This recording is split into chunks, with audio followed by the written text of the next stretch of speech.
Bonjour bien-aimés frères et sœurs, nous sommes dans la joie de nous retrouver encore une fois ce matin dans la présence du Seigneur. Amen. Et nous prions que l'Éternel nous fasse énormément du bien ce matin. Nous disons encore une fois merci à Papa qui a renouvelé en nous sa confiance et nous donne encore cette chair. Papa, que Dieu vous bénisse abondamment. Vous qui êtes là, que l'Éternel vous bénisse aussi. La pluie nous a intimidés le matin. Il y en a qui m'ont écrit, surtout les bien-aimés qui sont du côté Kassangiri là-bas. Il paraîtrait qu'il a plu sérieusement là-bas. Et certains n'ont pas pu venir. Que Dieu soit béni pour nous qui sommes là. Amen. Nous allons alors ouvrir nos Bibles. Nous allons lire quelques textes dans la parole de Dieu. Que ceux qui ont leur Bible soient bénis. Les Bibles en papier, soyez bénis. Est-ce que vous vous rendez compte qu'à un certain moment, nous ne voyons plus les Nouveaux Testaments là des Gédéons? Qui s'en souvient? Est-ce que vous les voyez encore? Est-ce que ces ministères existent encore? Est-ce qu'ils distribuent encore? Ils ont repris cette année. Gloire à Dieu. Mais depuis un certain temps, ils ne distribuaient plus de Bibles, non? C'était parce qu'il n'y avait pas assez de financement, il n'y avait plus de donateurs. Mais on risquera d'arriver à un niveau où ces Bibles aussi ne seront plus imprimées parce qu'on ne paye pas. On ne fait que télécharger. Quand on télécharge, ces gens qui impriment n'auront plus de quoi imprimer, ils vont fermer. Et ceux qui téléchargent, on risque aussi un jour de nous réveiller comme ça, on clique, ça ne s'ouvre pas. Parce que ce n'est pas toi qui contrôle tout ce qui est sur ton téléphone. Sois-en sûr. Donc, payons nos Bibles pour que ces imprimeries continuent à fonctionner. Amen. Achetons nos Bibles en papier, c'est très important. Que tu aies la charge ou pas, tu peux lire. Que tu aies le courant ou pas, tu peux lire ta Bible en papier. Alors que Dieu bénisse tous ceux qui ont leur Bible en papier. Payez aussi de nouvelles Bibles cette année. Il y a des Bibles qui ont vieilli. Les Genèses, les premiers, la première partie de la Bible, Genèse 1, est souvent victime dans plusieurs livres. Et Apocalypse 22. Amen. Nous sommes dans Exode chapitre 20. Nous allons lire le premier au 3e verset et puis nous allons lire les 13 au 17. Nous pouvons honorer la parole du Seigneur en se tenant debout. Exode 20. Premier au 3e et du 13e au 17e. Nous lisons tous ensemble, chacun selon sa version. 1, 2, 3. Alors Dieu, prononçant toutes ces paroles en disant: Je suis l'Éternel ton Dieu qui t'ai fait sortir du pays d'Égypte, de la maison des servitudes. Tu n'auras pas d'autre Dieu devant ma face. 13. Tu ne tueras point. Tu ne commettras point d'adultère, tu ne déroberas point, tu ne porteras point de faux témoignages contre ton prochain, tu ne convoiteras point la maison de ton prochain, tu ne convoiteras point la femme de ton prochain, ni son serviteur, ni sa servante, ni son bœuf, ni son âne, ni aucune chose qui appartienne à ton prochain. Amen. Nous pouvons nous asseoir. Merci beaucoup. Nous allons lire encore Matthieu, l'évangile selon Matthieu, chapitre 5. Matthieu 5, versets 21-22. Nous allons lire 21-22. On va lire 27-28 et puis 43-48. Matthieu 5, 21-22, 27-28 et 43 à 48. Nous lisons au nom de Jésus. Vous avez entendu qu'il a été dit aux anciens: tu ne tueras point. Celui qui tuera mérite d'être puni par les juges. Mais moi, je vous dis que quiconque se met en colère contre son frère mérite d'être puni par le juge. que celui qui dira à son frère Raka mérite d'être puni par le Sanhédrin, et que celui qui dira insensé mérite d'être puni par le feu de la géhenne. 27. Vous avez appris qu'il a été dit, tu ne commettras point d'adultère. Mais moi, je vous dis que quiconque regarde une femme pour la convoiter a déjà commis un adultère avec elle dans son cœur. 43. Vous avez appris qu'il a été dit, tu aimeras ton prochain et tu haïras ton ennemi. Mais moi, je vous dis, aimez vos ennemis, bénissez ceux qui vous maudissent, faites du bien à ceux qui vous haïssent et priez pour ceux qui vous maltraitent et qui vous persécutent, afin que vous soyez fils de votre Père qui est dans les cieux. Car il fait lever son soleil sur le méchant et sur le bon, et il fait pleuvoir sur le juste et sur les injustes. Si vous aimez ceux qui vous aiment, quelle récompense méritez-vous? Le publicain aussi n'agisse-t-il pas de même? Et si vous saluez seulement vos frères, que faites-vous d'extraordinaire? Les païens aussi n'agissent-ils pas de même? Soyez donc parfaits comme votre Père céleste est parfait. Amen. La dernière portion que nous allons lire, nous sommes dans 1 Corinthiens chapitre 6. Nous allons lire 1 Corinthiens chapitre 6, verset 12 et chapitre 10, verset 23. 1 Corinthiens 6, 12. La Bible déclare, tout m'est permis, mais tout n'est pas utile. Tout m'est permis, mais je ne me laisserai pas asservir par quoi que ce soit. 1 Corinthiens 10, 23. L'apôtre Paul continue en disant, tout est permis, mais tout n'est pas utile. Tout est permis, mais tout n'édifie pas. Amen. Ce matin, l'Esprit de Dieu nous a mis à cœur de parler sur le thème du légal au vital. 2 points, l'excellence au-dessus du minimum spirituel. Du légal au vital. 2 points, l'excellence au-dessus du minimum spirituel.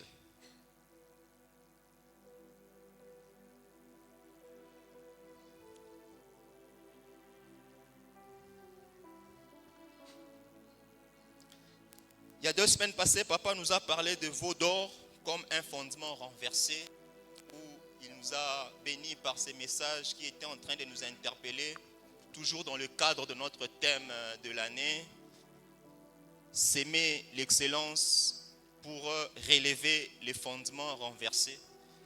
En tout cas, nous devons répéter cette combinaison des mots-là parce que des fois, même les orateurs veulent renverser les fondements relevés quand ils sont en train de prêcher.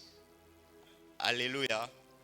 Notre thème de l'année, c'est s'aimer l'excellence pour relever les fondements renversés.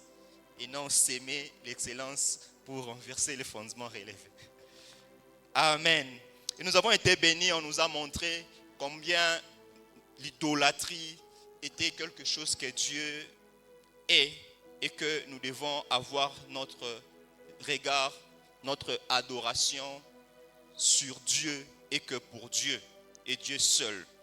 Et Papa Martin est revenu encore le dimanche passé, il nous a parlé de porter du fruit en abondance, une action de l'excellence pour une influence positive. On a été énormément bénis parce que Dieu veut que nous puissions réellement produire du fruit et du fruit en abondance. Nous sommes les porteurs de fruits et par nos fruits nous devons influencer. Et ce matin nous sommes toujours dans cette lignée où nous prenons notre thème comme le sous-thème du grand thème de l'année, où nous devons s'aimer l'excellence pour que nous puissions relever ces fondements qui sont renversés, ces antivaleurs qui détruisent la vie de notre vie sur terre et qui nous empêche d'entrer en possession de la bénédiction que Dieu a réservée pour nous, qui nous empêche d'entrer dans notre destinée. Et ce matin, j'aimerais que nous puissions parler de ce thème que j'ai intitulé « Du légal au vital ». L'excellence au-dessus du minimum spirituel. Nous venons de lire le texte de Exode chapitre 20. Dans ce texte, nous voyons combien Dieu est en train de donner les commandements à Moïse. Les enfants d'Israël venaient de sortir de l'Égypte où ils étaient esclaves pendant 4 siècles à peu près. Dieu a utilisé Moïse pour faire sortir le peuple d'Israël de l'esclavage. Et ils étaient dans le désert, ils n'avaient pas la loi.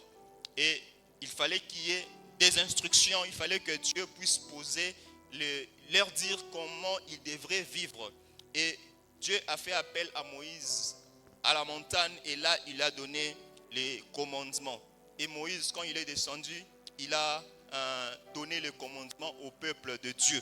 Et parmi ces commandements, c'est ce que nous avons lu. Il leur a dit qu'ils devraient avoir que Dieu seul comme leur Dieu et qu'ils ne devraient pas se faire des images comme papa nous l'avait dit, même pas des veaux d'or. Ils devraient avoir qu'un seul Dieu au milieu de ces peuples-là. Mais il leur donnait encore d'autres commandements. Il leur dit qu'il ne faudrait pas tuer. Il leur dit qu'il ne fallait pas commettre de l'adultère et qu'ils ne devraient pas convoiter. Il y a beaucoup de recommandations que Dieu avait données aux enfants d'Israël. Mais nous voyons dans Matthieu que nous venons de lire, quand Jésus est venu, Jésus semble donner une dose un peu plus forte par rapport au commandement que les enfants d'Israël avaient reçu. Le commandement qu'ils avaient reçu, c'était la loi qui était en train de régir leur fonctionnement, leur vie pendant qu'ils étaient dans le désert avec Moïse. Et quand nous disons que nous devons passer du légal au vital, qu'est-ce que cela signifie? Nous voulons définir les mots légal et vital, parce que c'est ces mots-là qui constituent les termes clés de notre thème, pour que nous puissions comprendre qu'est-ce que nous voulons dire quand nous disons du légal au vital. Qu'est-ce que signifie légal? Légal, c'est ce qui est permis par la loi. C'est ce que la loi permet. C'est ce qui est conforme à la loi. Ce qui est légal, c'est ce que la loi autorise ou la loi interdit. Quand tu fais quelque chose en fonction de ce que la loi a permis, tu fais quelque chose de légal. La loi ne te condamne pas parce que ce que tu fais est légal. C'est reconnu par la loi. Légal, c'est ce qui concerne la loi que Dieu avait donnée à Moïse. Ça, c'est légal. Ne tuez pas, c'est légal. Ne commettez pas l'adultère, c'est légal. Faites ceci, faites cela, c'est légal. C'est la loi qui l'a déclaré ainsi. Et nous devons respecter la loi. Nous devons rester sous la loi. Et qu'est-ce que signifie vital? Vital, c'est ce qui appartient à la vie. Ce qui est essentiel à la vie. Ce qui est d'une nécessité absolue. C'est ce qui est en bonne santé. Quand on dit d'une chose est vitale, c'est quelque chose qui a une nécessité absolue. C'est quelque chose qui est en bonne santé, qui est en pleine forme. C'est ce qui est vital. Et quand nous disons que nous devons aller du légal au vital, c'est-à-dire que nous voulons voir quelle est la pensée que Jésus avait quand il était en train de donner ce sermon à la montagne, quand il leur dit, vous avez appris qu'il a été dit, vous avez appris qu'il a été dit, c'est-à-dire que vous avez appris que la loi a dit, vous avez appris que ce qui est légal, c'est ça et ça. Mais moi, je vous dis, Jésus vient nous sortir de légal pour nous emmener dans le vital. Il dit, moi, je vous dis, il veut que notre excellence puisse aller à une dimension plus grande, plus évoluée, que nous puissions évoluer, que nous ne puissions pas nous arrêter seulement sur ce qui a été dit. Parce que sur ce qui a été dit, il y a des choses qu'il faudrait encore ajouter. Au fait, Jésus, comme le législateur suprême, lui qui connaît le cœur même des législateurs, lui qui connaît la loi qu'il a donnée à Moïse, il vient nous dire, voilà ce que Dieu attend de vous. Ce qui a été dit, c'est ce que vous respectez jusque-là, mais il y a encore la possibilité de faire encore mieux.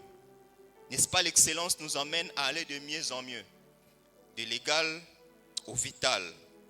Parce que, exactement comme nous avons lu dans 1 Corinthiens, il y a des choses qui sont permises, mais qui ne sont pas utiles. Des choses qui sont légales, mais qui ne sont pas vitales du tout. Il y a des choses qui sont autorisées, mais qui ne nous édifient pas. Paul le dit dans 1 Corinthiens. Il dit, tout est permis, tout m'est permis, mais tout n'édifie pas. Ça peut être légal, mais ce n'est pas vital. Alléluia. Ça peut être légal, ça peut être permis, mais est-ce que ça édifie? L'excellence chrétienne alors nous appelle à aller parfois au-delà du minimum qui est exigé. L'excellence chrétienne nous appelle à faire un peu plus, à évoluer de mieux en mieux dans la direction de notre destinée. À faire un peu plus. Et nous allons voir ces choses que nous avons citées dans la loi de Moïse et que Jésus a cité intentionnellement quand il était en train de faire son sermon sur la montagne dans Matthieu chapitre 5. Ces choses, il y en a beaucoup. Nous allons peut-être nous retrouver alors que je suis en train d'évoluer. Ces choses semblent parfois anodines, mais qui, d'une manière subtile, elles nous créent des sérieux problèmes. Elles nous créent des sérieux problèmes et causent quelquefois des dommages autour de nous. Et ces choses, ça existe sous 4 formes que j'ai répertoriées. Sous 4 formes. Premièrement, il y a des choses qui semblent être neutres, mais qui deviennent ensuite de pièges. Des choses que la loi a autorisées. Des choses qui sont légales. Il y a des choses qui semblent être neutres, mais qui deviennent quelquefois de pièges. Si nous lisons ce que Paul a dit dans 1 Corinthiens chapitre 6, le verset 12, nous comprenons qu'il est en train de dire, tout m'est permis, mais tout n'est pas utile.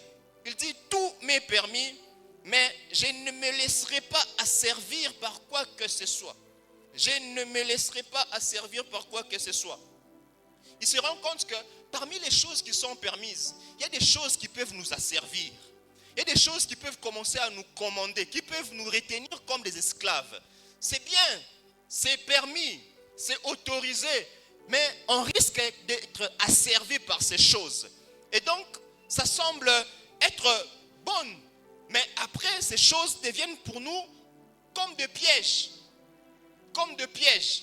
Aujourd'hui, si nous parlons même de l'utilisation de nos téléphones, les téléphones, c'est bon. Les téléphones nous servent. Mais combien sont devenus esclaves de leur téléphone? On peut citer des réseaux sociaux. Aujourd'hui, tout le monde a un compte Facebook, un compte WhatsApp, Instagram ou quoi. Mais pour la plupart, pour certains d'entre nous, c'est devenu comme... nous sommes maintenant asservis par ces choses. Ces choses-là sont en train de guider notre vie. Une personne peut être mal à l'aise toute une journée simplement parce qu'il n'est pas connecté. Pas parce qu'il n'a pas ouvert sa Bible, mais parce qu'il n'est pas connecté. Parce que son téléphone est low-bat, il est mal à l'aise. On circule aujourd'hui avec des téléphones. Certains, je vois maintenant avec des power banks comme des batteries comme ça. Il ne veut pas être déconnecté. Il faut que son téléphone soit tout le temps connecté, branché, batterie plein. Avoir toujours un peu de méga. Même s'il n'a pas prié pendant plusieurs jours, même si son esprit est low-bat, il faut que son téléphone soit chargé. C'est légal, mais est-ce que c'est vital? Dis à ton frère, du légal au vital. Dis maintenant à celui qui est à ta gauche, du légal au vital. Alléluia. Oui, il y a ces choses qui sont neutres. C'est vraiment neutre. On trouve que c'est normal. Mais à un moment là, l'apôtre Paul se rend compte qu'il ne faut pas se laisser asservir. Il ne faut pas se laisser dominer. On ne doit pas devenir esclave de ces choses. Ça devient de fois très difficile. Il y a des personnes qui sont attachées même au loisir, sans limite. C'est permis, mais ce n'est pas vital lorsque ça commence à dominer notre vie. C'est permis, on peut l'utiliser, mais ça ne doit pas prendre le centre, ça ne doit pas être le centre de notre intérêt. Quand nous marchons, quand nous dormons, nous réfléchissons que sur ça. Ça devient un danger. Deuxième forme, ce sont des choses qui sont pour nous comme une liberté. Mais cette liberté-là fait tomber les gens qui sont autour de nous. 1 Corinthiens chapitre 8, le verset 9. L'apôtre Paul est en train de parler aux Corinthiens. Il leur dit, prenez garde que votre liberté ne devienne une pierre d'achoppement pour les faibles. Vous êtes libre de faire certaines choses. On est libre de faire certaines choses. Mais à un certain moment, si nous utilisons mal cette liberté qui est légale, la liberté peut être pour d'autres personnes une pierre d'achoppement. Et Pierre est en train de le rappeler. Il dit encore aux Romains, dans le chapitre 14, au verset 15, il leur dit, ne cause pas par ton aliment la perte de celui pour lequel Christ est mort. Parce qu'ici, s'était levé un moment, un débat parmi les Romains, de savoir qu'il y avait des choses qu'il fallait manger, il y avait des choses qu'il ne fallait pas manger. Et il y avait des disputes là, entre ceux qui mangeaient. Ceux qui mangeaient pensaient que ceux qui ne mangeaient pas étaient faibles. Et ceux-là qui ne mangeaient pas pensaient que ceux qui mangeaient certains aliments étaient souillés. Alors Paul leur dit, mais ces histoires de manger ou de boire, manger ou ne pas manger là, ça ne doit pas être quelque chose qui doit vous diviser. Que celui qui mange ne pense pas que celui qui ne mange pas quelque chose est faible. Et que celui qui ne mange pas ne puisse pas aussi considérer celui qui mange comme s'il est souillé parce qu'il mange. Alléluia. Il y en a qui mangent des chiens ici. Je sais que vous n'allez pas lever la main. Mais celui qui mange les chiens ne pense pas que ceux qui ne mangent pas les chiens sont faibles, sont des yuma. Celui qui mange aussi même les chats ne puisse pas dire que bon, toi là qui ne manges pas les chats, tu rates les choses. Non, il rate rien. Mange seulement ton chat. Mais que ton chat là ne puisse pas être une occasion de chute pour ceux-là qui ne mangent pas. Pour ceux-là, il arrive dans d'autres milieux où Paul était arrivé. Il a fait même avec Timothée. Alors qu'il a choisi Timothée, la Bible déclare que Timothée, sa maman était juive, mais son père était grec. Et quand il a pris Timothée, il savait que Timothée devait être établi dans une église. Alors Paul a pris soin de circoncire Timothée. Il ne voulait pas que Timothée, l'état de son incirconcision devant le juif soit une occasion de chute. C'était légal, mais ce n'était pas vital. Mais Paul ne voulait pas que cette liberté-là puisse être une pierre d'achoppement pour ceux-là qui pensaient que pour être agréé par Dieu, il fallait être circoncis. Alors Paul a dit, bon, pour moi je sais que tu es bon, mais pour les autres seulement, fais-toi circoncis. Paul l'a circoncis. Bien aimé dans le Seigneur, l'excellence voudrait aussi que notre liberté ne puisse pas étouffer d'autres personnes. Dans ton milieu, ne dis pas que je suis libre de faire ce que j'ai fait. C'est légal, c'est bien, mais est-ce que c'est vital? Cette liberté-là n'indispose pas d'autres personnes. Tu veux vivre ta vie comme bon te semble, c'est bien, mais tu sais que tu as des observateurs. Tu sais qu'il y a certaines personnes, quand ils viennent à l'église, ils voient, ils te disent rien, mais ils apprécient peut-être comment tu t'habilles, ils apprécient ta coiffure. Et un jour, tu nous amènes un look bizarre là, avec des cheveux comme si tu portais les drapeaux jaune, bleu, rouge dans la tête là de mèche. D'autres seront scandalisés. Tu dis tu es libre, c'est ta tête, tu peux en faire tout ce que tu veux. Mais cette liberté-là peut être une pierre d'achoppement pour les autres. C'est légal, mais ce n'est pas vital. Amen. Ça peut être permis, mais très dangereux pour les autres. Très dangereux pour les autres. Il y a des comportements qu'on peut tolérer qui peuvent influencer négativement les autres. Alors nous devons faire attention. Nous devons faire attention.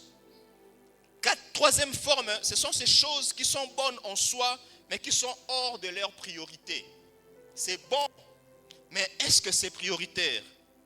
Voilà, c'est là où Jésus est en train de dire encore dans Matthieu chapitre 6, les versets 33, il dit, cherchez premièrement le royaume et la justice de Dieu, et toutes ces choses vous seront données par-dessus.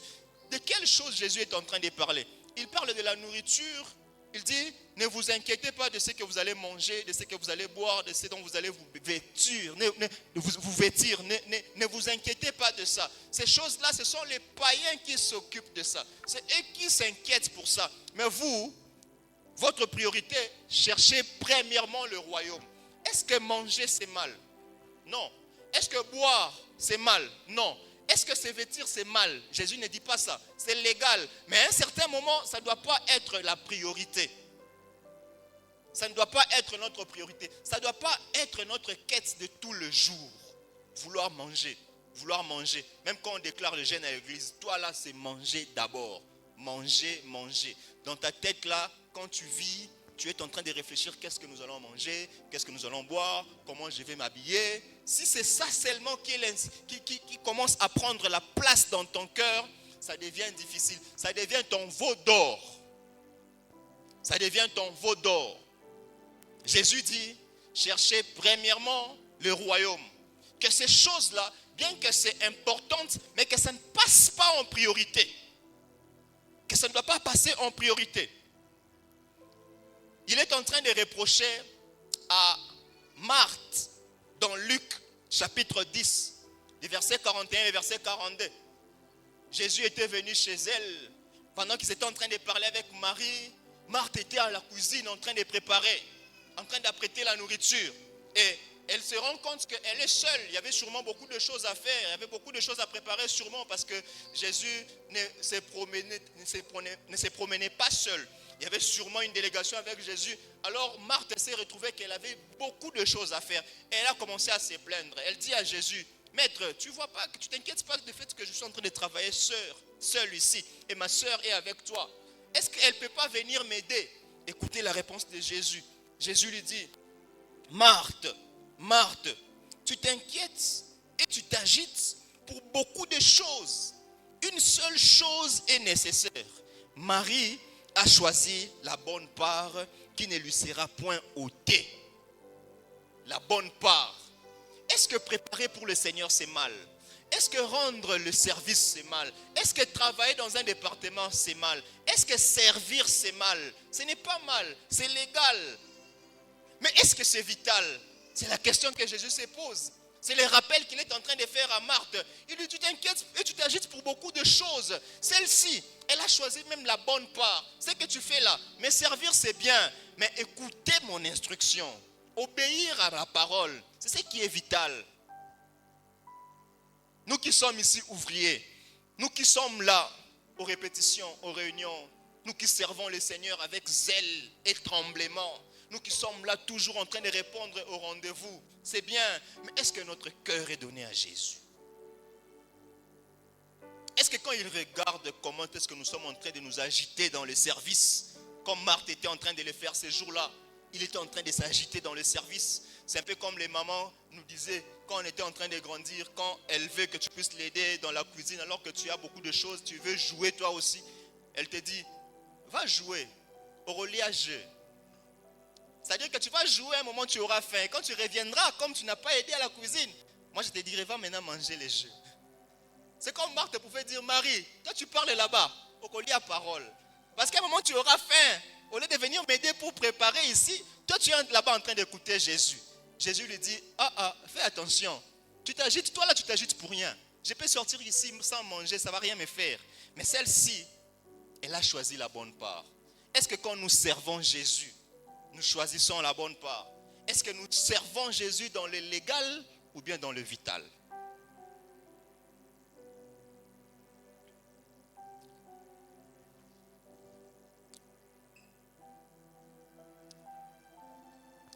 Quatrième forme de ces choses, c'est aussi la liberté charnelle sous couvert de grâce. L'apôtre Paul, parlant aux Galates, chapitre 5, au verset 13, il leur dit, ne faites pas de cette liberté un prétexte pour vivre selon la chair. Parce que ici, l'apôtre Paul, quand il était en train de parler aux Galates, il était en train de leur parler parce qu'il y avait un enseignement autre qui était ajouté sur ce que l'apôtre Paul avait laissé comme base. Il y avait des gens qui étaient venus avec des fondements renversés.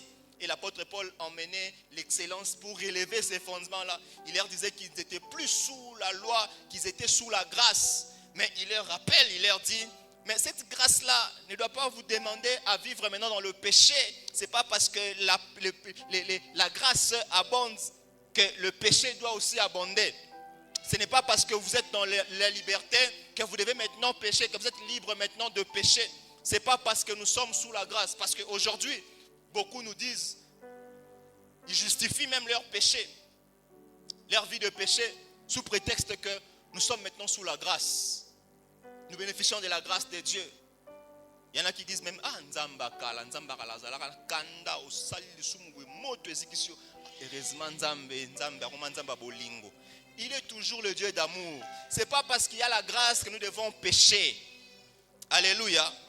Ne faites pas cette liberté un prétexte pour vivre selon la chair. Et 1 Pierre chapitre 2, le verset 16. L'apôtre Pierre est en train de dire, non comme faisant de la liberté un voile pour la méchanceté.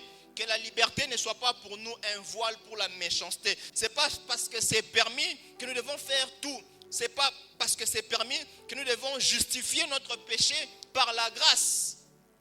Nous péchons parce que la grâce est disponible. Nous péchons parce que le sang de Jésus est disponible. Ce n'est pas parce que c'est permis que nous devons nous compromettre, tolérer des choses qui ne pouvons pas être tolérées, mais simplement au nom de la grâce. Et j'aimerais partager avec vous quelques exemples de personnes qui ont vécu ces choses dans la Bible. La première personne, c'est le roi Saül. Si nous lisons 1 Samuel chapitre 13, du verset 8 au verset 14, on nous montre là le roi Saül qui offre des sacrifices à Dieu. Alors qu'il avait reçu l'instruction de Samuel, lui disant que attends-moi, je reviendrai, attends-moi jusqu'à ce que je vienne. Et Saül a offert des sacrifices. Est-ce que ce n'était pas permis? Un roi ne devait pas offrir. On a vu Abraham offrir des sacrifices. David a offert des sacrifices. Salomon même, pour avoir la sagesse qu'il avait là, il a offert des sacrifices. Mais pourquoi avec Saül c'est devenu compliqué? Pourquoi c'est devenu compliqué? C'était légal. Ça ne posait pas de problèmes.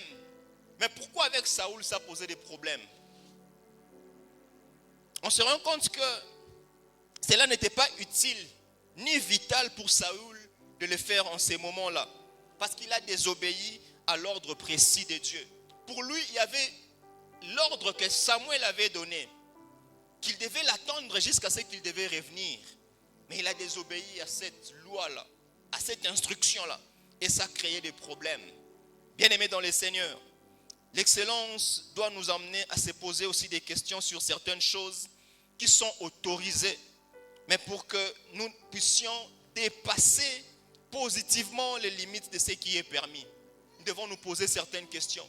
Il y a des choses qui sont autorisées, mais nous devons chercher la volonté de Dieu par rapport à notre vie personnelle. Est-ce que c'est parce que c'est autorisé pour telle ou pour telle autre personne que aussi c'est autorisé pour moi? Alléluia. Ça peut être permis pour l'autre qui est à côté de toi. Ça peut être permis pour un autre qui est à ta gauche ou à ta droite. Mais est-ce que cela est permis pour toi? Nous devons chercher à demander la volonté de Dieu pour notre vie personnelle, pour notre destinée. Est-ce que nous devons faire tout ce qui est en train d'être fait? Même si Dieu ne l'a pas condamné pour l'autre, est-ce que c'est permis pour nous? Chacun a une destinée, chacun a un appel, chacun a une mission à accomplir avec Dieu. Et donc il est important que chacun d'entre nous puisse entrer dans la présence de Dieu pour demander la révélation, avoir la révélation pour ce qui est permis pour lui. Ne faisons pas du copier-coller. Ceux qui font l'informatique comprennent que des fois on peut copier et on vient coller, ça ne colle pas. Pourquoi? Parce que la mise en forme de là où la chose est en train de partir n'est pas conforme avec la mise en forme de l'origine. Dans nos couples, ne faisons pas du copier-coller. Ce n'est pas parce que tu as vu ça marche avec d'autres couples que tu dois faire aussi chez toi. Ne faisons pas du copier-coller même de ce que nous avons vu faire nos parents. Nous voulons les faire aussi dans notre vie de couple. Ça peut ou ne pas marcher. Cherche la révélation de Dieu par rapport à ta vie.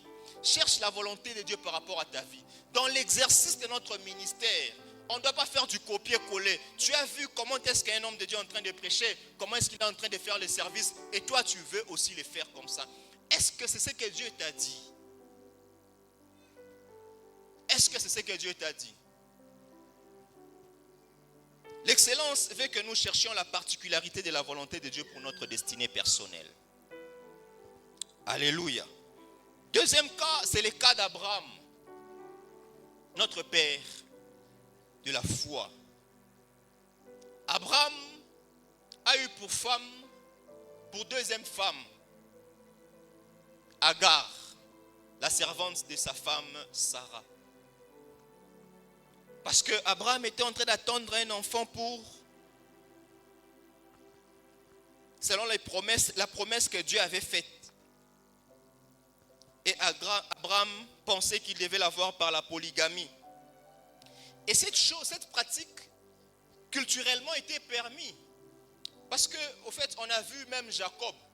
Jacob l'a fait. Rachel, alors qu'elle était en difficulté d'avoir des enfants, elle a donné sa servante à son mari Jacob.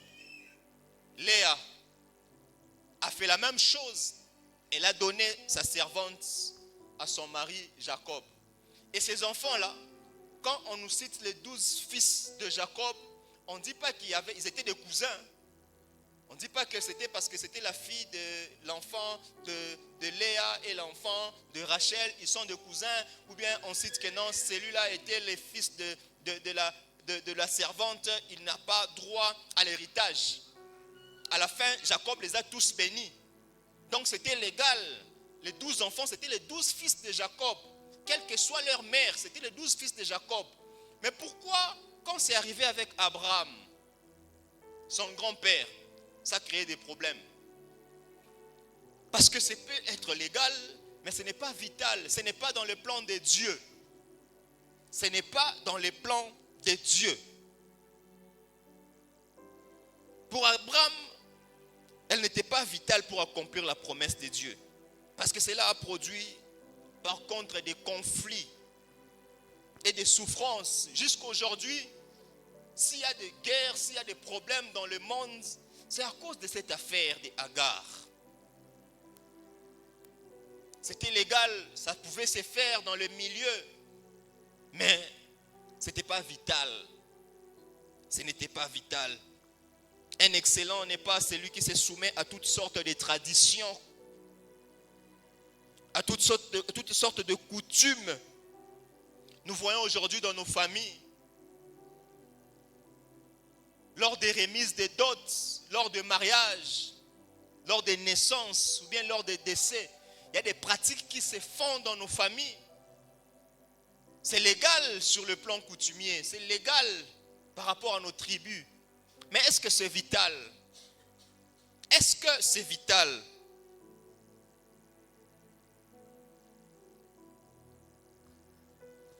Et le peuple d'Israël sont tombés également dans cette affaire, dans cette erreur. Dans 1 Samuel chapitre 8, du verset 4 au verset 9, les enfants d'Israël étaient avec Samuel. Samuel était devenu vieux et ils sont venus voir à Samuel. Il dit: donne-nous maintenant un roi. Nous avons besoin d'un roi. Pourquoi? Parce qu'ils voulaient voir un homme le gouverner. Et ils ont dit: donne-nous un roi comme dans les autres nations. Au fait, leur motivation était poussée par une comparaison. Ils étaient en quelque sorte en train de convoiter les autres nations. Eux avaient des rois. Mais pourquoi nous avons Dieu comme roi? Dieu que nous ne voyons pas. On a besoin d'un roi. C'est légal. Toutes les nations aux alentours ont des rois. Ils ont un gouvernement. Ils sont gouvernés par un homme qu'on voit. Pourquoi nous, on doit avoir un roi que nous ne voyons pas? Pourquoi nous, on nous parle qu'un Dieu? Nous avons besoin d'un homme, un roi. Et la Bible déclare que cette décision-là a déplu à Samuel et même à Dieu. Samuel a pleuré. Il dit, depuis tout ce temps ici, Dieu était votre roi. Il dit, non, nous n'en voulons plus. Nous voulons maintenant un roi homme. C'est alors que Samuel a intronisé Saoul. Mais c'était parce que on voulait faire du légal. C'était ce qui se faisait. C'était à la mode. Partout, on avait un roi. Pourquoi nous, on ne doit pas avoir un roi alors que c'est à la mode? Alléluia. Alors que c'est à la mode. Et cela a dérangé Samuel. Et Dieu a permis cela. Il a dit à Samuel, comme il demande un roi, donne-leur un roi. Ce que Dieu permet n'est pas toujours ce qu'il recommande. Nous devons nous fier aux recommandations de Dieu. Alléluia. Et nous revenons alors dans ce que Jésus est en train d'enseigner dans Matthieu chapitre 5. Là, nous venons de voir des choses qui sont légales, des choses qui vraiment qui ne dérangent pas d'autres, mais qui, nous, en le copiant, ça peut nous déranger. Ça peut déranger notre vie. Ça peut déranger la vie des personnes qui sont autour de nous. Et l'excellence veut que nous puissions aller au minimum, au-delà de cela. Que nous puissions quitter ce qui est légal. Parce que ce qui est légal n'est pas toujours ce qui est vital. Nous ne voulons pas vivre seulement sous la loi, mais nous avons la foi en Dieu et nous sommes en train de vivre sous la grâce. Et Jésus est en train de faire ses discours.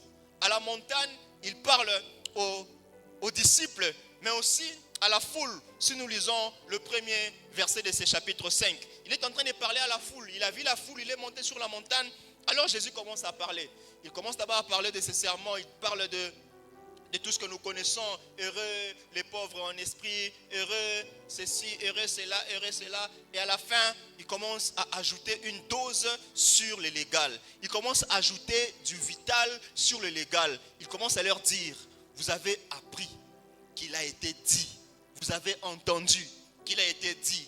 Alors Jésus est venu comme augmenter, rendre un peu dur certaines choses. Et le verset 21, Jésus parle. Il dit, vous avez entendu qu'il a été dit aux anciens, tu ne tueras point. Celui qui tuera mérite d'être puni par les juges. Mais moi, je vous dis que quiconque se met en colère contre son frère mérite d'être puni par les juges. Que celui qui dira à son frère Raka mérite d'être puni par le Sanhédrin. Et que celui qui dira insensé mérite d'être puni par le feu de la géhenne. Ici, nous voyons comment Jésus amène l'excellence à un autre niveau.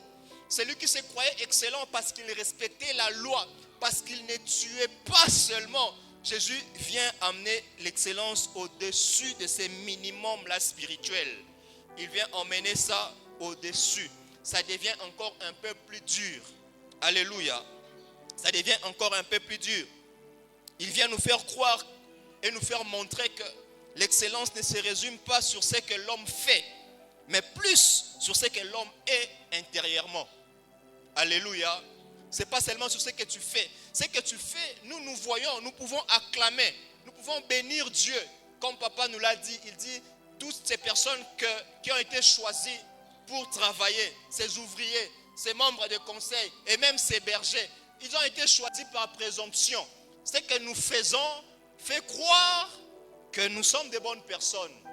Et c'est par présomption que tel s'est retrouvé président de tel département, tel s'est retrouvé dans le conseil de l'église, tel s'est retrouvé berger. C'est par rapport à ce que tu fais. Mais l'excellence veut que nous puissions faire plus. L'excellence nous amène dans ce que nous sommes intérieurement. Parce que tu peux faire autre chose et être quelqu'un d'autre. Vous avez entendu qu'il a été dit aux anciens, tu ne tueras point. Jésus ici est en train de rappeler ce que nous avons lu dans Exode 20, verset 13. Et cette loi est aussi donnée dans Deutéronome chapitre 5, le verset 17. Tu ne tueras point. Les enfants d'Israël connaissaient la loi et ils ne tuaient pas. Celui qui tuait devait être traduit en justice. Il ne tuait pas. Les péchés étaient limités à l'acte physique du meurtre. Tant que le sang n'était pas versé, l'homme se croyait juste. L'homme se croyait innocent. Tant que tu n'as pas versé le sang, tu es innocent. Si tu n'as pas tué, tu es juste. C'est légal. Tu vis dans le légal. C'est bien. Mais Jésus vient, il ajoute, il dit, moi je vous dis, vous là, qui êtes libres aujourd'hui, qui n'avez jamais été traduit en justice, parce que vous n'avez jamais tué, moi aujourd'hui je vous dis que celui qui se met seulement en colère, seulement parce que tu te mets en colère contre ton frère, tu devrais être traduit en justice. Ça devient difficile. Alléluia. Ça devient dur. Ça devient compliqué. Toutes ces personnes qui se croyaient saints. Non, on ne tue pas. Moi, je n'ai jamais tué. Moi, je n'ai jamais versé le sang. Mais Jésus dit, non, ce n'est pas question de faire. Mais c'est question d'être dans votre cœur là. N'est-ce pas que vous avez déjà tué? Jésus, comme je l'ai dit, lui, il est l'autorité suprême. Il est le législateur divin. Il est celui qui nous révèle même l'intention originale de Dieu. Il vient nous dire que la racine même du meurtre, c'est notre cœur. Avant d'être un acte, le meurtre, c'est d'abord une attitude intérieure. Dans Matthieu chapitre 15, le verset 19, il dit que c'est du cœur que viennent les mauvaises pensées. Et là, il cite le meurtre, les adultères, les impudicités, les vols, les faux témoignages, les calomnies. C'est dans le cœur que cela commence. Avant que tu puisses même commettre la chose, dans ton cœur déjà ça commence. C'est dans le cœur. Et Jésus est en train de le dire. C'est dans le cœur d'abord que cela commence. Et il parle de la colère. Et cette colère, c'est la colère injuste. Ce n'est pas la colère qui a saisi Jésus quand il a renversé les histoires dans le temple. Ce n'est pas de cette colère-là. Mais c'est cette colère qui est comme une sémence de meurtre. Cette colère qui est comme une violence intérieure. Quand tu regardes la personne dans ton cœur, tu grinces les dents. Tu as même envie de l'écraser, de le faire disparaître. Parce que tu es en colère contre lui. Tu ne l'as pas encore tué. Mais dans ton cœur, quand tu le regardes, toi-même tu sens que tu es mal à l'aise. Ça t'est déjà arrivé? Sincèrement, ça t'est déjà arrivé? Ici vous êtes des saints. Que Dieu vous bénisse pour votre sainteté. Mais si vous mentez, c'est dans votre cœur que l'Éternel est en train de regarder. Alléluia. Cette colère. Il dit, quiconque se met en colère contre son frère. La colère.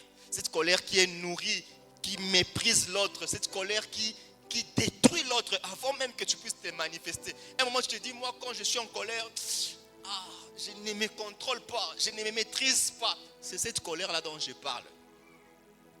Tu t'es retrouvé maintenant? Bien que j'explique encore. Bon, que celui qui n'a jamais fait ça ne lève pas sa main. Merci pour votre sainteté. Mais écoutez ce que Jésus dit. Il dit, cette colère-là, alors qu'il a été dit, ce qui était légal, c'est que si tu tues, on t'amène chez les juges. Mais moi, je te dis, pour que tu sois chez les juges, il suffit seulement que tu sois en colère contre un frère. Tu mérites d'être puni par les juges. Donc, c'est-à-dire que, tel que tu es là, on peut porter plainte contre toi parce que tu te mets en colère contre quelqu'un. Ça ne se conçoit pas. Quelqu'un te porte plainte, tu reçois une convocation. Frère, tu dois te présenter au tribunal. Pourquoi? On te dit, tu le sauras là-bas. Tu sais que tu n'as rien fait. Le matin, tu te laves bien, tu te prépares, tu pars là-bas. Tu arrives au palais de la justice. Et puis on te dit, frère, on t'a invité ici parce que tu t'es mis en colère contre ta femme. Tu dis, colère. Et puis elle vous a dit après, j'ai fait quoi de ma colère? Elle dit non, seulement parce que tu t'es mis en colère, c'est pourquoi tu es ici. C'est là que Jésus veut. L'excellence va au-dessus de ces minimums-là. Nous devons aller jusque-là, se mettre en colère. Quand on se met en colère contre quelqu'un, on est puni, on doit être puni par les juges. Et la colère d'abord c'est dans le cœur. Mais il dit maintenant c'est lui qui dit raka. Raka c'est un mot araméen qui signifie vide, bon à rien, sans valeur. Donc quand tu regardes quelqu'un et tu dis qu'il est sans valeur, tu dis qu'il ne sert à rien. J'ai déjà entendu une femme dire à son mari, batanga mi bali, batanga peyo.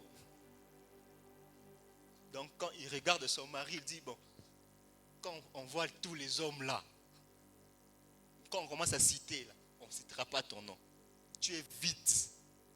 C'est ça, raka. Quelqu'un l'a déjà dit d'une autre manière ici. Quelqu'un a touché à ta personnalité, tu le regardes et tu dis, dans les temps normal, vraiment, je devais m'asseoir avec toi et parler.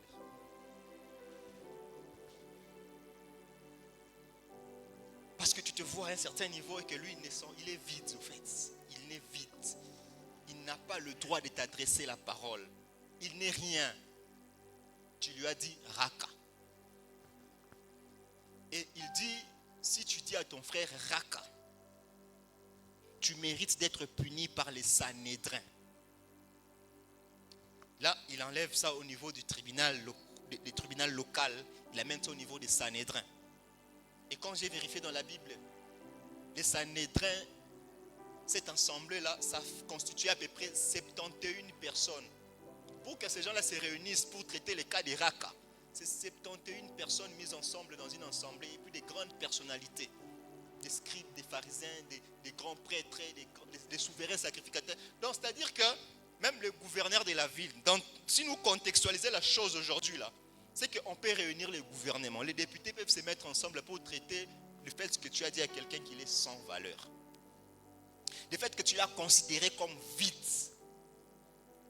Jésus voit ça, que cet acte-là peut réunir les Sanhédrins. Ils vont siéger pour ton cas. Vous voyez comment est-ce que c'est grave cette affaire. L'excellence, c'est pas facile. Hein? La grâce, nous disons maintenant, nous sommes dans le temps de la grâce. La grâce, c'est plus dur que la loi. Dans la loi, il était dit, mais Jésus vient nous dire, c'était légal, mais ça doit être vital. Tu tuais pas, mais tu disais raka. Tu tuais pas, mais tu te mettais en colère. Et le troisième niveau, il dit,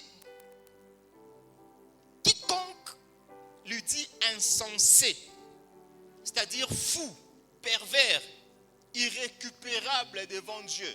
C'est ce qui signifie, non? Tu es insensé, tu n'as pas de sens.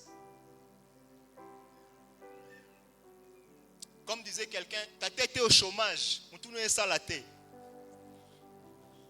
Donc toi là, tu réfléchis comme quelqu'un qui, au fait, tu n'as pas de sens. Quand tu lui dis ça, Jésus dit là, c'est grave encore. Là, ce n'est même plus les Sanhédrins qui doivent siéger. C'est l'enfer maintenant. Vous voyez les degrés, comment ça monte, hein? Avant, quand c'était encore dans ton cœur, déjà, les tribunaux pouvaient siéger. Quand tu dis à quelqu'un raka, là maintenant, les Sanhédrins, les autorités religieuses pouvaient se mettre ensemble pour traiter ton cas.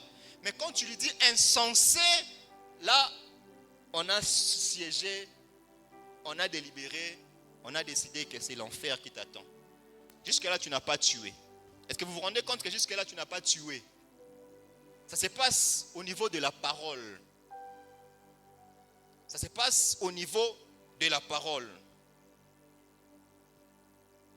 Et 1 Jean chapitre 3, le verset 15, la Bible dit, quiconque est son frère est un meurtrier. Parce que ces choses amènent de la haine dans notre cœur. Quand nous gardons la haine contre un frère, nous sommes des meurtriers. Des meurtriers, on a déjà tué. Il y en a ici qui ont de la haine contre les frères. Il y a des femmes qui ont de la haine contre leur belle-mère. Des meurtrières. Vous êtes là? il y a des femmes, il y a des hommes qui ont de la haine contre leurs épouses. Il y en a qui ont de la haine contre certaines tribus. Et 1 Jean chapitre 3, le verset 15 dit « Quiconque est son frère est un meurtrier. » Et vous savez qu'un meurtrier n'a la vie éternelle.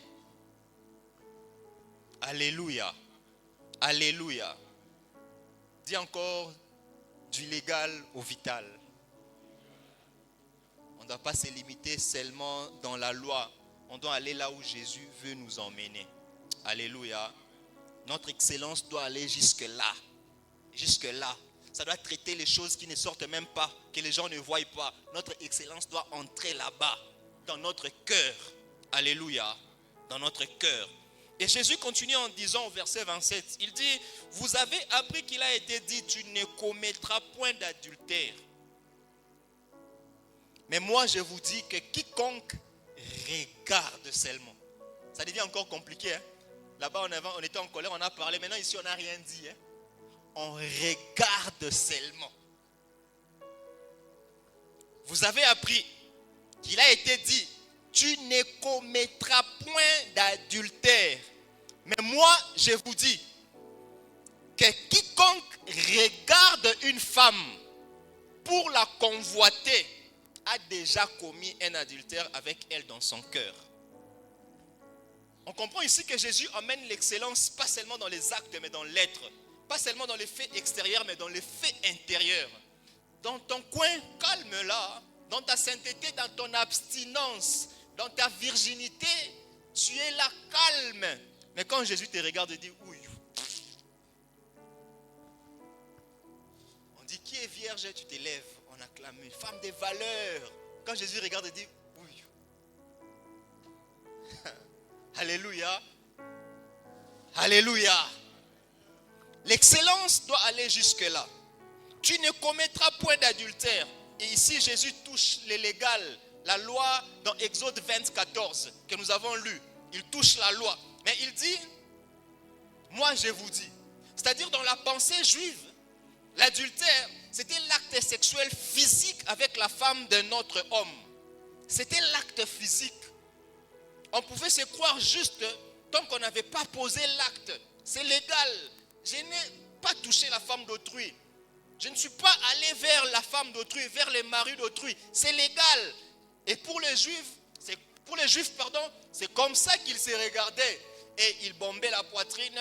Ils étaient juste dans ce qu'ils étaient en train de faire.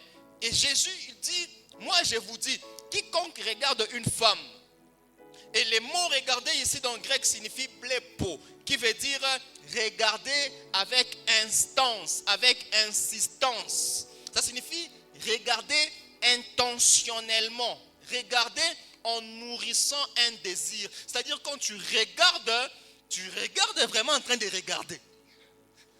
Amen. Hein? Tu regardes, ce ne sont pas des regards passagers, ce sont des regards avec insistance. Et Jésus, il regarde dans le cœur, il dit, c'est là même l'adultère. Vous pensez que pour pécher, pour que ce soit coté comme péché, ça soit mis dans ton compte comme péché, c'est quand tu poses l'acte. Moi je te dis, l'excellence, ton excellence doit aller au-delà de ça. Alléluia. CCE, notre excellence doit aller au-delà des actes. Nous devons contrôler notre cœur. Qu'est-ce que nous regardons et comment nous regardons? Le regard. Comme je l'ai dit, il ne s'agit pas d'un regard involontaire. Il ne s'agit pas d'une admiration nette. Mais il s'agit d'un regard qui est entretenu, un regard qui est répété, comme on dit souvent, un second regard. C'est-à-dire tu passes, tu regardes pour la première fois, et puis tu te rends compte qu'il y a des choses intéressantes que tu n'as pas bien visualisées. Et puis tu regardes encore, et tu nourris ton cœur. C'est de ça qu'il s'agit. Ces regards-là. Et il dit, quand tu regardes comme ça, c'est pour la convoiter. Le mot convoiter ici signifie désirer ardemment. Fixer son désir sur quelque chose qui ne nous appartient pas. quand tu regardes quelque chose, quand tu regardes la femme d'autrui, quand tu regardes la chose d'autrui, quand tu regardes la vie même de l'autre, tu commences à désirer, tu veux être à sa place, tu veux que ça soit toi. Et là, c'est convoiter. C'est un péché. Ce n'est pas encore sorti de toi, c'est encore dans toi, mais Jésus voit ton cœur. Il voit ce qui est en toi. Alléluia. La convoitise, bien aimé dans le Seigneur, c'est une proposition du monde de satisfaire notre appétit, de satisfaire nos pulsions, soit de manière illégale ou de manière exagérée. C'est le monde qui nous propose cela. Et le monde nous fait croire que c'est un besoin. Pourtant, ce n'est pas le besoin. C'est un besoin créé par le diable. Un besoin créé par notre désir excessif de posséder. Et quand on regarde, c'est pour satisfaire notre appétit, pour satisfaire nos impulsions. Et j'aimerais dire à quelqu'un que la convoitise est à la fois la source de la tentation et même la mère du péché. Parce que Jacques 1, les versets 14 et 15 est en train de nous dire, mais chacun est tenté quand il est attiré et amorcé par sa propre convoitise.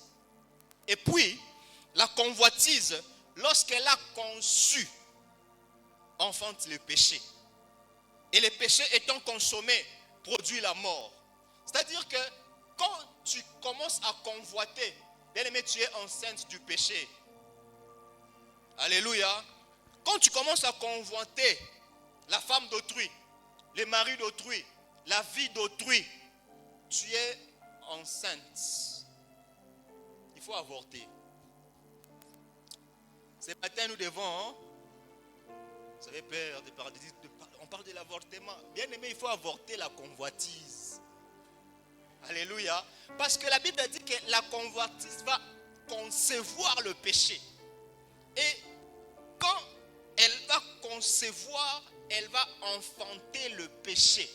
Et quand le péché sera consommé, le péché va produire la mort. Alors pour ne pas arriver à la mort qui est la fin, maintenant là, nous devons déjà avorter la convoitise. On ne doit pas l'entretenir.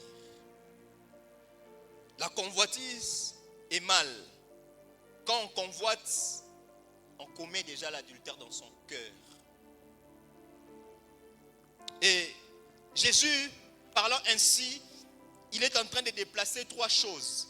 Premièrement, il déplace les lieux du péché. Le péché qui était dans le corps, Jésus les ramène vers le cœur. Avant, on pensait qu'il fallait commettre, mais maintenant Jésus dit, quand tu conçois seulement dans ton cœur, le lieu du péché a changé. Ce n'est plus le corps, mais ça devient le cœur. Mais il déplace également les moments du péché. C'est maintenant, même avant que tu puisses poser l'acte. Alléluia. Vous voyez comment c'est dur. Ça quitte le corps vers le cœur. Et le temps, c'est même avant même que tu poses l'acte. Donc ne t'attends pas à poser d'abord l'acte pour que nous puissions te reprendre. Avant même que tu poses l'acte. Parce que c'est déjà dans ton cœur, le péché est là. Et troisièmement, il déplace la gravité du péché. C'est maintenant intérieur. Et c'est réel. C'est réel. Dans ton cœur déjà tu pêches. Et pour finir, il dit dans verset 43, vous avez appris qu'il a été dit, tu aimeras ton prochain et tu haïras ton ennemi. Mais moi je vous dis, aimez vos ennemis, bénissez ceux qui vous maudissent, faites du bien à ceux qui vous haïssent et priez pour ceux qui vous maltraitent et qui vous persécutent. Vous avez appris qu'il a été dit, tu aimeras ton prochain et tu haïras ton ennemi. Et là, il est en train encore de citer la loi. La loi ici, dans Lévitique 19, 18. C'est vrai qu'ici, on ne cite pas exactement, on ne parle pas de haïr les ennemis. Mais la loi de Moïse était en train d'encourager le peuple d'Israël à ne pas se venger contre leurs frères, c'est-à-dire le peuple d'Israël. Et que s'il fallait se venger, on pouvait le faire avec les étrangers. Donc s'il fallait appliquer la vengeance, c'était permis de le faire avec les étrangers, mais pas avec son frère. Et Jésus dit, même ton ennemi là, dont tu étais avant, permis de haïr, cette fois-ci là, moi je vous dis, vous devez les aimer. Vous devez les aimer. Dans ce contexte-là, comme je l'ai dit, dans le contexte du 1er siècle, l'ennemi, quand Jésus est en train de parler, on prenait les ennemis comme l'occupant romain. C'était lui l'ennemi. C'était lui qui était en train de persécuter les Juifs. C'était lui qui était en train d'humilier les Juifs. Et lui-là ne devrait pas être aimé. On devait s'aimer entre Juifs. Vous vous rappelez encore de la parabole de bon Samaritain, quand on pose la question à Jésus, mais qui est maintenant notre prochain? Parce que pour eux, le prochain, c'était les Juifs. Quand tu es un étranger, alors tu subis la vengeance. Mais Jésus est en train de leur dire, moi je vous dis, même l'ennemi là doit être aimé. Et le mot amour, le mot aimer qu'il est en train d'utiliser ici, c'est l'amour agapao. L'amour agapé, qui signifie un amour volontaire. Il faut aimer volontairement. C'est un amour qui quitte au-delà des émotions, au-delà des sentiments. On décide d'aimer. Alléluia. On prend la décision d'aimer l'autre. C'est cet amour dont Jésus est en train de parler. Cet amour qui vient qui dépasse même la vengeance. Cet amour volontaire, un amour qui est décidé, qui n'est pas émotionnel. Un amour qui cherche le bien de l'autre sans rien attendre de retour, mais on décide de faire du bien. C'est ce que Jésus est en train de dire. Tu le fais pas seulement vers ton frère, mais aussi vers ton ennemi. Tu l'aimes. Il te fait du mal, mais tu l'aimes. Et il propose ici 3 actions par rapport à cet amour. Premièrement, il dit, bénissez ceux qui vous maudissent, c'est-à-dire refusez la vengeance verbale. Quand ils vous disent du mal, vous répondez positivement. Bénissez-le. Remplacez la malédiction par une parole de grâce. Alléluia. Remplacez la malédiction par une parole de grâce. Bénissez ceux qui vous maudissent. Et deuxièmement, il dit, faites du bien à ceux qui vous haïssent. C'est-à-dire, passer de la parole à l'action. Agir contre l'instinct naturel des représailles. Quelqu'un qui t'a fait du mal, normalement, il faudrait que tu puisses lui montrer que toi, tu n'es pas aussi faible. Tu n'es pas aussi facile à gérer, facile à manipuler. Il faut qu'il sente que toi aussi, tu es un homme. Toi aussi, tu sais parler. Mais Jésus dit, bénis. Celui qui te maudit, bénis-le. Et celui qui te fait du mal, qui te haït, alors il faut le faire du bien. Et troisième action, il propose de prier pour ceux qui vous maltraitent et ceux qui vous persécutent. Parce qu'il sait que la prière change d'abord le cœur de celui qui prie. Alléluia. Priez pour eux. Quand tu pries pour quelqu'un, tu auras du mal à garder la haine contre la personne. Parce que déjà tu portes ces poids-là et que tu l'emmènes devant Dieu. Tu es en train de prier pour lui. Tu n'auras pas la place pour la haine quand tu pries pour quelqu'un qui te fait du mal. C'est par contre l'amour que tu es en train de montrer envers cette personne. Et pour conclure, je nous emmène dans Matthieu chapitre 5, le verset 20. Il dit, Matthieu 5, 20, Jésus dit, car je vous dis, si votre justice ne surpasse celle des scribes et des pharisiens, vous n'entrerez point dans le royaume des cieux. Là où Jésus veut nous emmener, il veut que notre justice soit au-dessus de la justice des scribes et des pharisiens. Qui sont les scribes et les pharisiens? Les scribes, ce sont les experts de la loi de Moïse, des personnes qui maîtrisent la loi de Moïse, les interprètes de la loi, les interprètes officiels de l'écriture. Les scribes, ils enseignaient la loi au peuple de Dieu. Donc ils connaissaient la loi. Les légalistes dont nous sommes en train de parler, les scribes maîtrisaient ça. Mais Jésus nous dit, on doit manifester de la justice au-delà des scribes. Et il ne s'arrête pas seulement aux scribes, il parle aussi des pharisiens. Qui étaient les pharisiens? Les pharisiens, c'était un courant religieux qui était très respecté à l'époque de Jésus. Ils étaient connus pour leur discipline morale, leur stricte observance de la loi. C'était des personnes qui respectaient la loi telle que jamais personne ne l'a fait. Ils donnaient leurs offrandes, ils jeûnaient, ils priaient, ils donnaient leurs dîmes. Donc, ils avaient une piété extérieure qui faisait que le peuple était en train de les respecter. Et sûrement quand Jésus était en train de dire que votre justice doit être au-delà des scribes et des pharisiens, sûrement, si c'était aujourd'hui, il allait introduire cette phrase-là en disant, je vais vous choquer. Parce que ça devrait vraiment choquer. Nous, avoir une justice au-dessus des pharisiens, au-dessus des scribes. Jésus avait choqué. Amen. Il avait vraiment choqué. Parce qu'aux yeux du peuple, ces gens-là représentaient les sommets de la justice religieuse. Ils représentaient la droiture, la conformité à la volonté de Dieu. Donc quand on pouvait voir, s'il fallait voir Dieu, regardez la vie des scribes, regardez les pharisiens. Maintenant Jésus vous dit, votre excellence doit aller au-dessus de ça, au-dessus de ce qui est écrit, au-dessus de l'égal, amener l'excellence au niveau vital. Alléluia.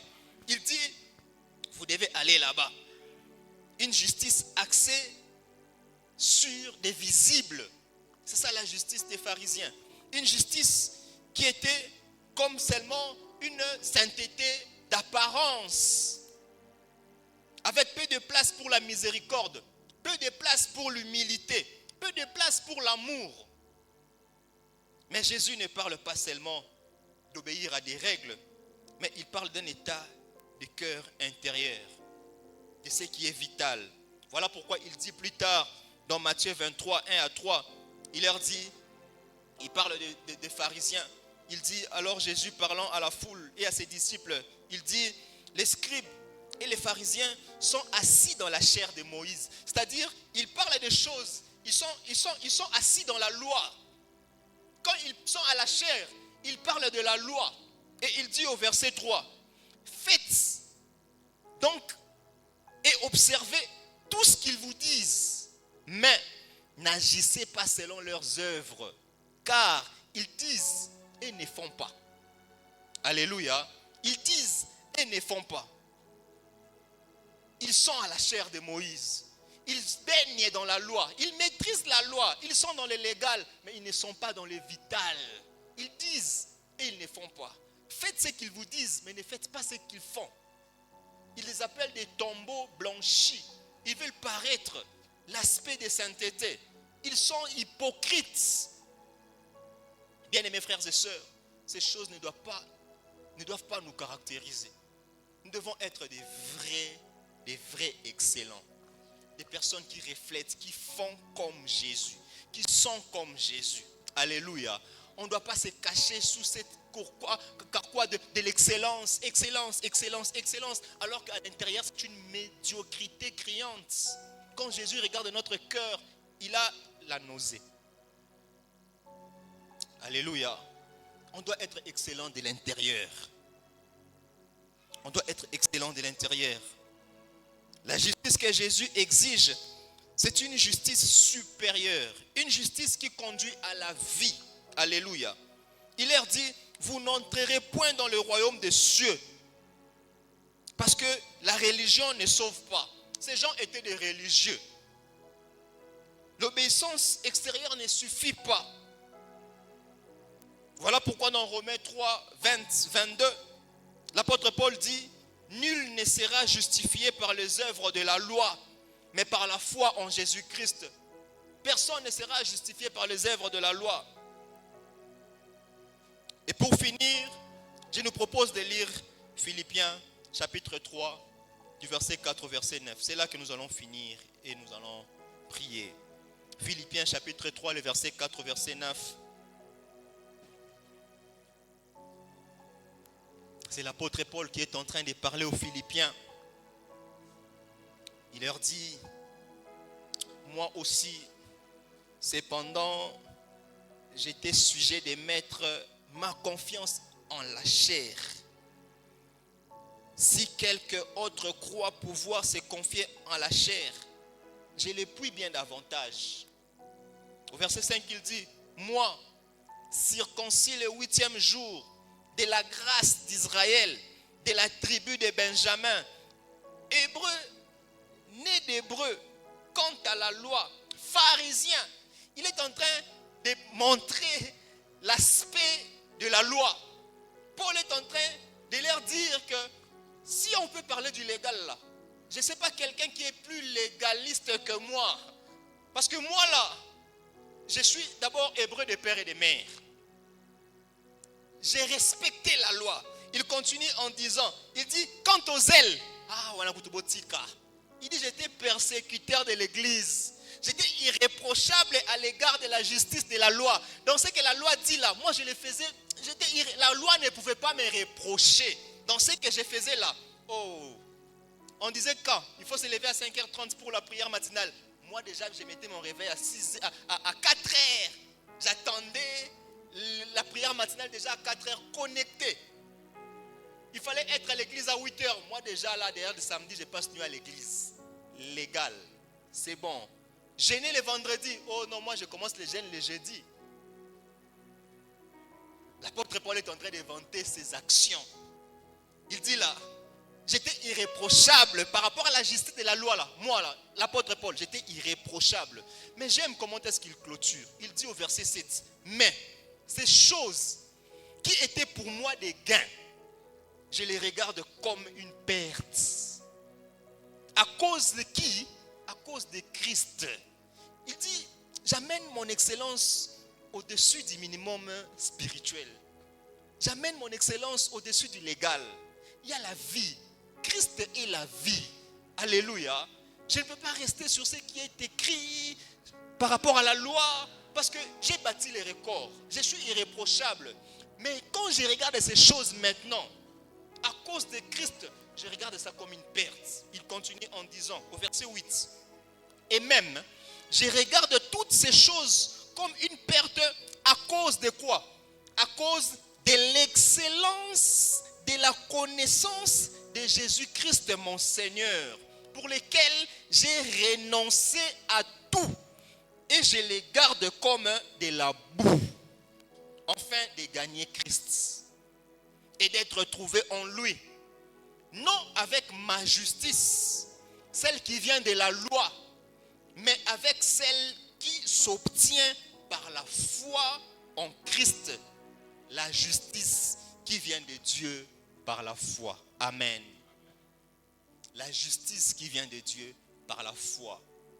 C'est-à-dire, on doit regarder et faire ce que Dieu attend de nous. Qu'est-ce que Dieu regarde comme juste? Et Dieu que nous servons, il regarde au-delà de nos actions. Il voit même nos intentions. Alléluia. Alors la justice que nous devons appliquer, c'est la justice de la foi en Dieu. La justice de la foi en Dieu. Je ne sais pas qu'est-ce que tu as retenu ce matin, mais j'aimerais que tu puisses prier. D'abord, j'aimerais que tu puisses te repentir. S'il s'est fait que toi, tu te bases sur la loi par rapport aux choses que tu as apprises ici ce matin, tu te contentes de ne pas faire